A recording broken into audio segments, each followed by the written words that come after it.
राम नारायण राम। आपण जानिछंती कि लक्ष हजार वर्ष पूर्वे केउठी ओ केबे व्यक्तिंकर मालिकी अधिकार नथिला। व्यक्तिंकर मालिकी अधिकार सेतेबेले आसिला जेतेबेले व्यक्तिंकर चिंतन मगज चिंतन अधिक हेला। समस्यार समाधान करिबा पई समस्तंकु आकाश दिगकु देखिबाकु पड़िबो। आकाशरे कण घटुछि ताहा देखिबाकु पड़िबो। सेठारे मध्य संविधान अछि सेठारे देखा जाए कथा कहा जाए। एही समस्त काम ओ कथा आमर विवेक माध्यमरे हुए।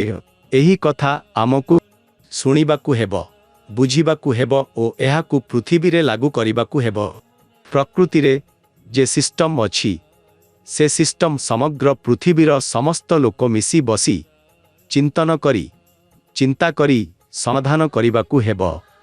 जहा द्वारा समस्तंक पई एक भल प्रकृतिर संविधान तैयारी हेबो। प्रकृति रे केही मालिक नुहंती। आजी संविधान राजनैतिक पार्टी सबु किछि मानव निर्मित सबु किछि पृथ्वीरु हटाइबाकु पड़िबो।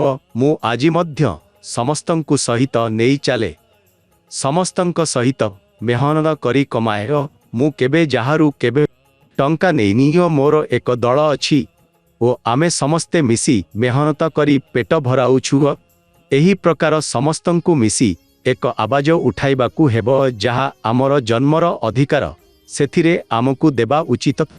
धर्म ओ जातिरु दूरे रही आमर महागुरु सदा समस्तंकु एही शिक्षा दियाछंती जे एही पृथ्वीर समस्त लोक समान। समस्ते आकाश पृथ्वी प्रकृतिर संतान।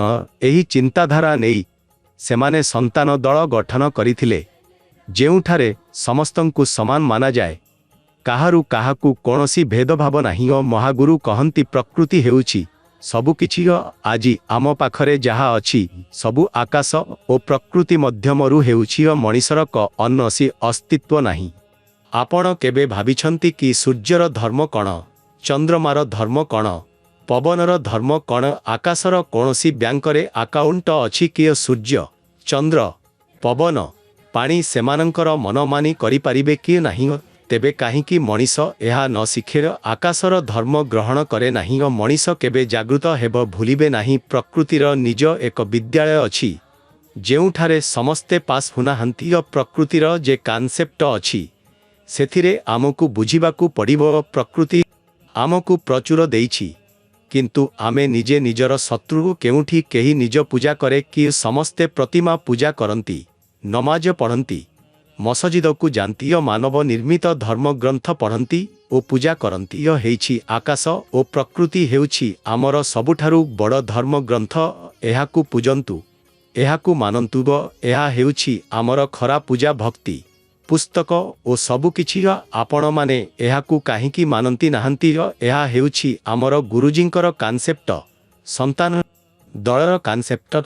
आमर महागुरु द्वारा दिया जाइथिबा बीज मंत्र र जप करंतु समस्ते।